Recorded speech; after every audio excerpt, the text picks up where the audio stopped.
What do an electric shock glove in the United States, a Canadian potash farm, and a 60-year-old environmentalist on a hunger strike in India have in common? I mean, on paper, absolutely nothing. Right. But today, they are all battlegrounds for the exact same thing, which is compliance.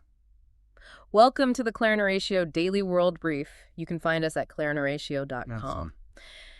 Today is Monday, August 24th, 2026, and we're going to begin today with a severe escalation of infrastructure warfare in Eastern Europe. Right. The situation in Kyiv. Yeah, so UK Prime Minister Andy Burnham is currently in Kyiv, and the British government has agreed to hand over the actual blueprints for British-made components of the Scalp missile. Which, just for context, Ah. that is the French version of the UK's Storm Shadow cruise missile. Exactly. And our sources indicate this is a fundamental shift in strategy. It officially gives Ukraine the technical capacity to manufacture these long-range weapons domestically. It's a huge deal. Handing over the underlying manufacturing blueprints, I mean, that fundamentally alters the long-term industrial math of this conflict. Because they don't have to wait for shipments anymore. Right, exactly. Up to this point, Kyiv has been forced to rely almost entirely on Western supply lines. And those lines are, they're inherently vulnerable to political hesitation or domestic election cycles. Logistical bottlenecks in allied nations, all of that. Yeah, absolutely. By transferring the actual engineering blueprints, the UK is helping Ukraine build a sovereign defense industrial base. Yeah. And, well, the Kremlin's reaction has been swift and menacing, to say the least. Yeah. We are seeing direct threats issued against British facilities now. Former Russian Deputy Foreign Minister Andrei Fedorov explicitly floated the idea of a, quote, semi-military retaliation against UK drone factories. Semi-military. Right, and he was heavily emphasizing that this would be carried out by unknown sources rather than, the uniformed Russian military. So plausible deniability. Exactly. Well, and the strategy on the ground is shifting right alongside that industrial math, because Ukraine is aggressively bypassing the heavily fortified front line to strike the Russian consumer economy directly.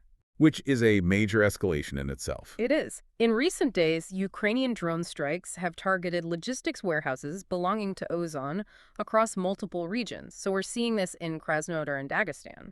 And for those who don't know, Ozon operates as Russia's second largest e-commerce retailer. Yeah, it's essentially their Amazon. Right. The civic consequence here is massive, considering an estimated 85 to 90% of Russia's economically active population relies on platforms like Ozon. Or its rival, Wildberries, yeah. Right, for everything from winter clothing to basic household appliances, especially in remote areas that, just lack accessible physical retail infrastructure. Yeah, and disrupting those specific logistics networks, it forces the reality of the war into the daily lives of Russian citizens who might otherwise feel completely insulated from the front line. Right. If you live hundreds of miles away, you might not notice until your winter coat doesn't arrive. Exactly. And the Kremlin insists these platforms serve only civilian purposes, functioning as standard retail delivery. Right. But Kyiv designates them as dual-use logistics hubs. Because they're moving military gear, too. Right. Their argument is that the exact same warehousing and trucking networks delivering winter coats to civilians are being leveraged to supply the Russian military. And the civic consequence of this economic targeting, well, it really crystallized over the weekend. This is the Putin decree. Yeah.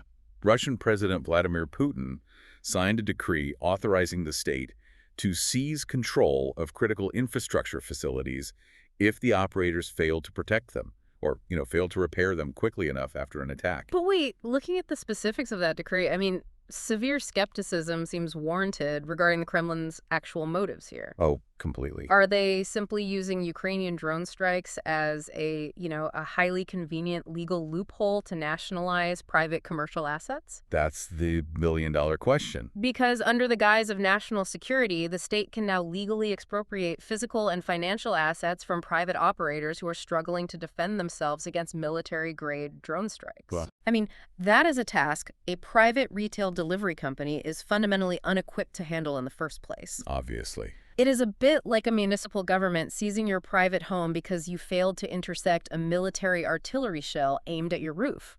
That analogy captures the legal trap perfectly. The decree effectively weaponizes vulnerability. Yeah. Because by setting an absolutely impossible standard for private defense, the Kremlin establishes a permanent, rolling legal pretext for asset seizure. I mean, this is a classic hallmark of a state transitioning fully and permanently into a war economy. Because they need the infrastructure. Exactly. When the central government decides it requires absolute control over logistics and supply chains and industrial output, they need a mechanism to absorb private wealth and infrastructure without calling it outright theft. So they reframe it. Right. They reframe the seizure as a penalty for insufficient patriotism or operational failure.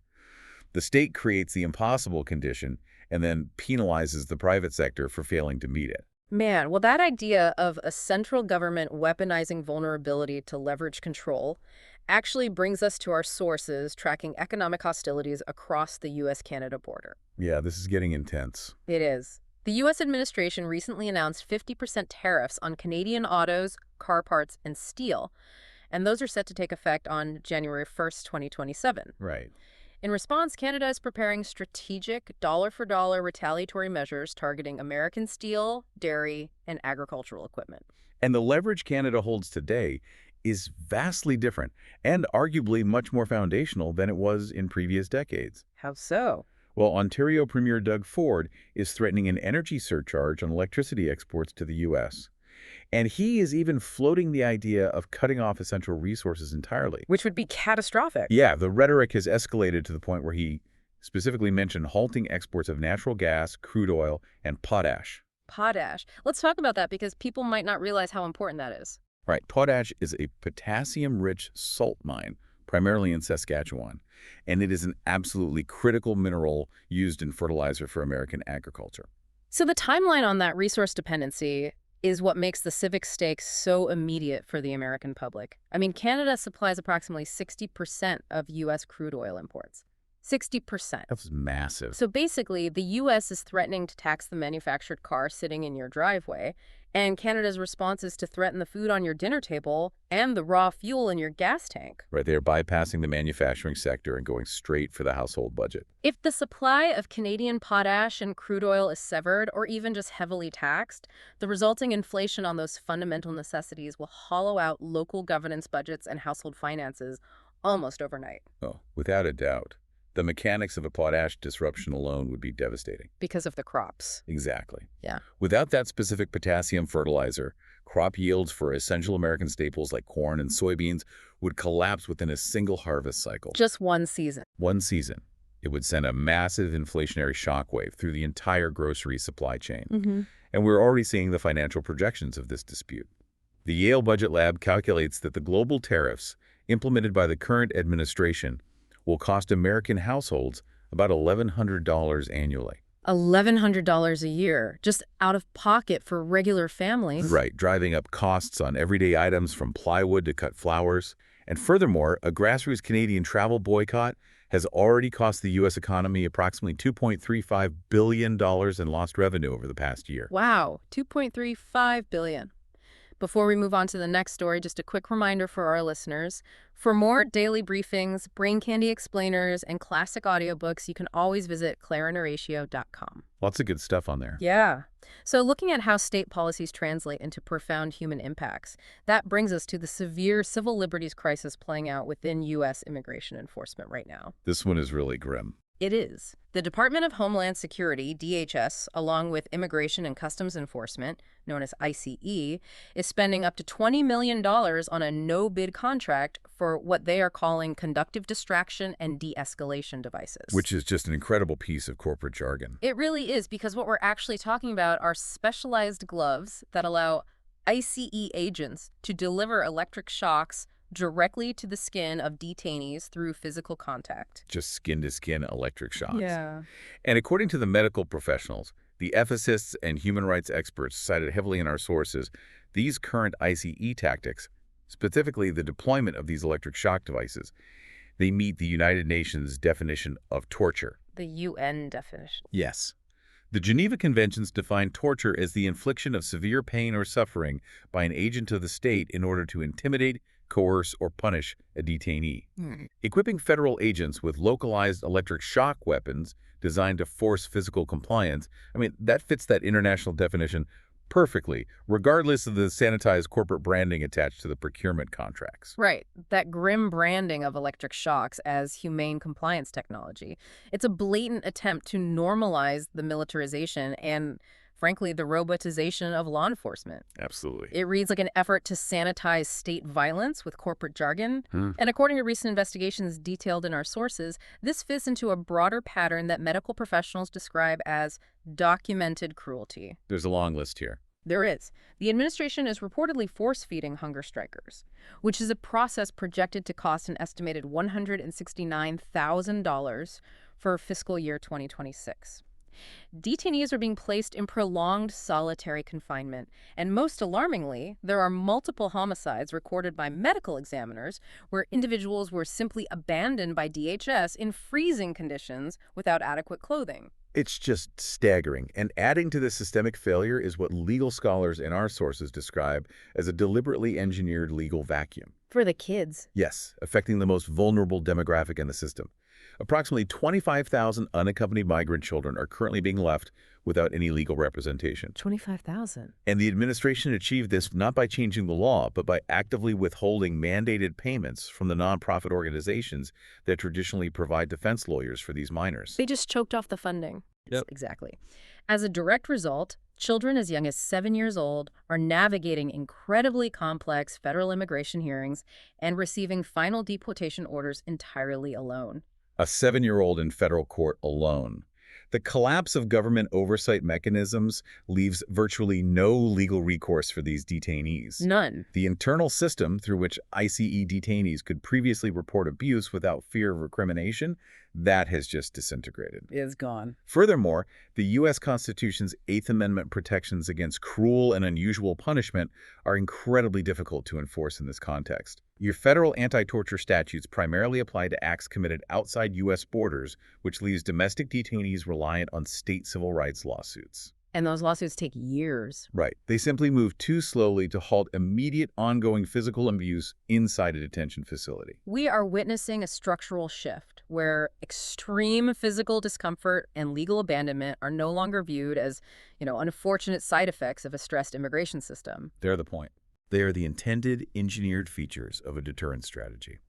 When the state systematically removes legal counsel from children and introduces electric contact weapons to manage uncooperative adults, the line between standard law enforcement and state-sanctioned violence effectively dissolves. The system is functioning exactly as it is currently funded and designed to function. Yeah. Well, that immense pressure governments are applying to vulnerable populations, it kind of mirrors the compounding pressure governments themselves are facing from the natural world. Speaking of severe crises, yeah. Global ocean surface temperatures hit a record 21.1 degrees Celsius this August.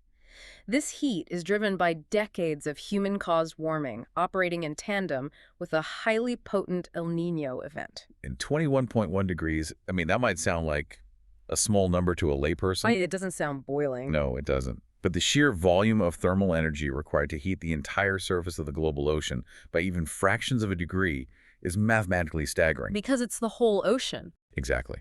And that marine heat acts as a massive threat multiplier.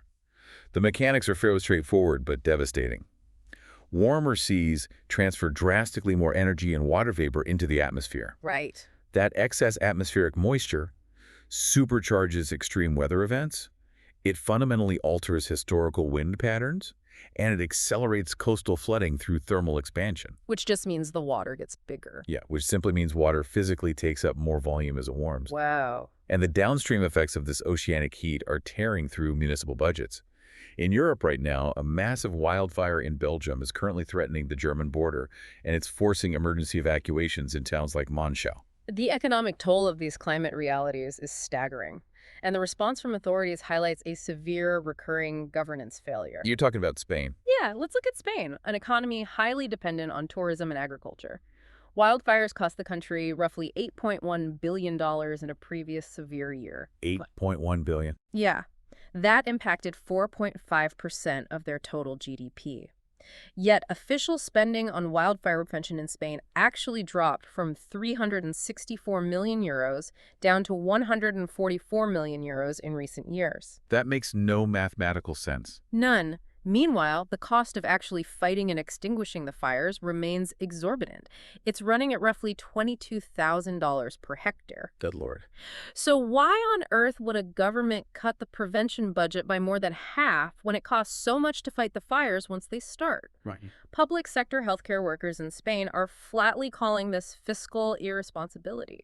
Well, they cut prevention because modern governments consistently fund reactive emergency measures rather than proactive structural climate defense. Because of the politics. Exactly. It's deeply flawed political incentive structures. A politician can hold a highly visible press conference in front of a newly purchased fleet of firefighting aircraft and demonstrate immediate decisive action to voters. Look at me saving the day. Right. Conversely, spending hundreds of millions of euros on clearing deadwood, managing forest density, and restructuring zoning laws, that takes years to yield completely invisible results. Yeah. You cannot hold a press conference to take credit for a fire that simply never happened. Right. By prioritizing the visible emergency over the invisible prevention, the state essentially guarantees that future fires will be larger, more destructive, and require vastly more money to extinguish. It's a feedback loop. It is the equivalent of refusing to fix a leak in your roof to save money and then spending 10 times that amount buying buckets when the house inevitably floods. Yes. The state ends up burning through its emergency budget at the exact same rate its forests are burning, while simultaneously driving up massive public health costs from the respiratory illnesses caused by the widespread smoke. Well, examining how citizens react to these systemic governance failures brings us to the world's most populous democracy. The situation in India. Yeah. An Amnesty International investigation has just confirmed that Indian police used heavily disproportionate force against youth demonstrators during the recent cockroach protests. And this report is just out. Yes. Amnesty verified the deployment of AK-type assault rifles, pellet-firing shotguns, and electric shock devices by state police forces against unarmed civilians. AK-47s against students. Yeah.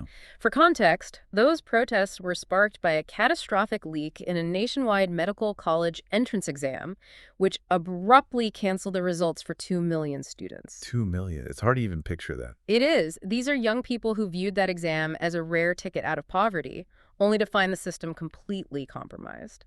And the movement became a formidable challenge to Prime Minister Narendra Modi's government. They actually got results, too. They did, achieving a major victory last month with the resignation of the education minister.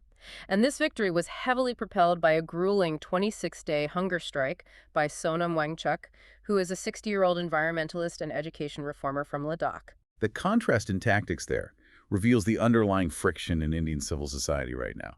I mean, on one side of the ledger, you have an unarmed 60-year-old man enduring a 26-day fast in the brutal Delhi heat to demand accountability for a compromised examination system. And on the other side... On the other side, you have state police forces deploying platoon-level weaponry firearms designed specifically for military combat against students who are just demanding educational transparency. It's a staggering image. Wangchuk was eventually hospitalized after coming perilously close to organ failure. Yeah. But he insists that the youth have successfully, quote, stripped away the curtain of fear. In an era where political dissent in India is routinely criminalized under draconian anti-terror laws, this successful pressure campaign sends a massive signal. It really does. It proves that organized, nonviolent civic action still holds the power to force democratic accountability, even against a deeply entrenched ruling party backed by militarized police forces. The mechanical success of the cockroach movement demonstrates that when a grievance crosses regional, religious, and caste lines, as youth unemployment and educational corruption inevitably do, the state's traditional methods of division and suppression fail. They couldn't wedge them apart. No, they couldn't. And the youth actively resisted the urge to form a traditional political party. They chose instead to remain an issue-focused pressure group. Why was that so important? Well, that was a vital strategic choice because it keeps their moral authority intact. It prevents them from being absorbed into and corrupted by the very political machinery they are protesting against. That makes a lot of sense. You know, the stories we have examined today showcase global governments moving in vastly different, sometimes contradictory directions. Oh, absolutely. We see a government in Moscow creating legal traps to seize private commercial assets for a war economy. We see a government in Washington funding electroshock tools and engineering legal vacuums to physically manage immigration. Yet, The grassroots movements in India prove that organized citizens can still force political accountability from the ground up, demanding structural reform from a state that overwhelmingly prefers to rule by force. And for listeners looking to explore the slower structural context behind these shifts in governance, resource management, and civil liberties, you can always find our debate candy and brain candy analysis on our website. We will leave you today with a final thought on that concept of compliance, because every story today circles that exact word. A state can attempt to enforce compliance through the seizure of delivery warehouses, the threat of 50% tariffs on fundamental resources, or a $20 million contract for electric shock gloves. Yeah. But the 26-day hunger strike in India reminds us that compliance is always a two-way street. When the social contract fundamentally breaks down, when the oceans heat to record levels and the national exams are rigged, the most powerful form of compliance is the one citizens suddenly demand from their leaders. Well said. Thank you for listening. For more Daily World briefs and classic audiobooks, visit clarinarratio.com.